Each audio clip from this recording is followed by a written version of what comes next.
Ang trabaho, kailangan may sweldo. Ayaw mo naman. Yan si Trixie. Yung 3 taong gulang pa siya, ay nawalan na siya ng ina. At pagkatapos, yung 14 na taon na siya, namatay ang kanyang ama sa isang plane crash. Ang kapatid ko naman, si Trini, si Lola Trini, nagdidisiplina by long distance. Nakatira siya sa New York. Isa siyang social worker. That's it. That's the magic word. The magic word, social work. Yan ang dapat matutuhan ni Trixie nang hindi siya mabuhay para sa kanya sarili lamang. Alam mo, yung business, para sugal din yan. Malaking kutob ko. Pag ako'y pumusta sa'yo, mananalo ko. Tatago ko muna itong checking ito. At pag nakita kong tumingo na si Trixie, papalitan ko sa'yo ito. Ngayon, pag-usapan natin ang kasal mo. Sino kaya ang makukuha natin pare? Robbie, natatense na ako. Malapit na yung wedding. Ano bang plano mo? Babe, huwag kang mag-alala. Naisip ko na lahat.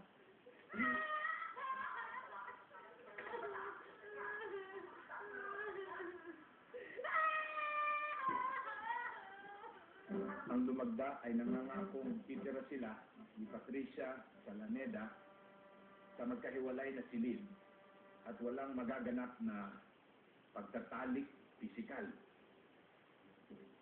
Ang hindi pagtupad sa mga kondisyon na nabanggit ay magiging dahilan sa hindi nito pagtanggap sa napagkasundoang halaga ng bayad para sa danyos perwisyo sa kinauukulan.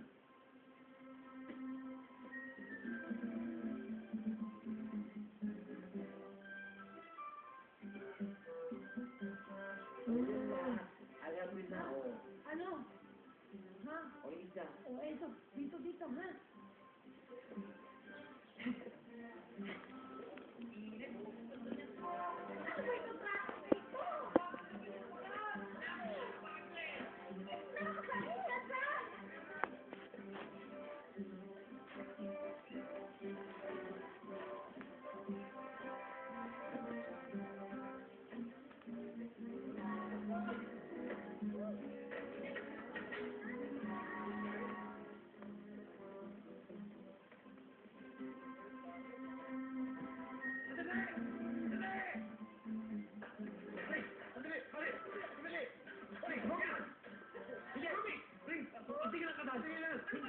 Hindi maaari pa tuloy ang kasal. Wala na pa yung pare.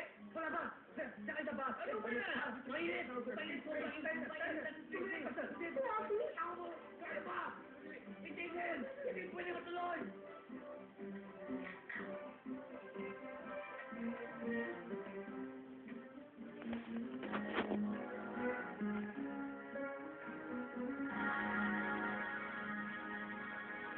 Masasaksihan natin ngayon ang dakilang pagtatalim puso ni na Alex Maglayon at Patricia Salamer.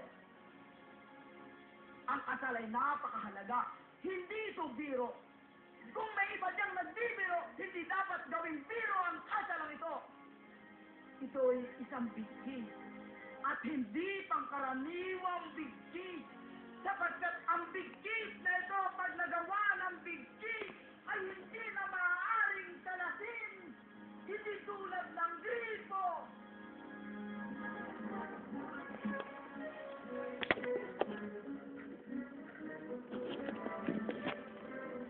Sorry, Pastor Wedding. Sorry, Padre Damos, sandali. Sorry, nakastorbo ko. May masamang balita. Miriam is in Malacanang. Ramos is out. Oh, it's true. There's nothing we can do.